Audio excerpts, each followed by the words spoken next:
जे बी आज आपण कलम 38 बघणार आहोत.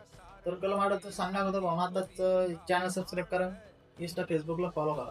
तर भावना कलम 38 काय सांगते की राज्याने समाज कल्याणासाठी प्रयत्न करावेत आणि सामाजिक, आर्थिक व राजकीय न्यायावर आधारित सामाजिक व्यवस्था निर्माण करावी, असं हे कलम स्पष्टपणे सांगते. म्हणजेच राज्याने असे निर्णय घ्यावेत की समाजामध्ये समानता निर्माण होईल, गरिबी, विषमता, अन्याय कमी होईल, प्रत्येक नागरिकाला प्रत्येक नागरिकाला सन्मानाने जगण्याची संधी मिळेल. पण भावना यामध्ये महत्वाची गोष्ट म्हटलं म्हणजे ही कलम न्यायालयात लागू करता येत नाही. पण सरकारसाठी हे धोरण ठरणारे मार्गदर्शक तत्व आहे. जसे की एखादी योजना जशी की गरीब कल्याण, आरक्षण, सामाजिक सुरक्षा यांचा पाया म्हणजे कलम 38 आहे.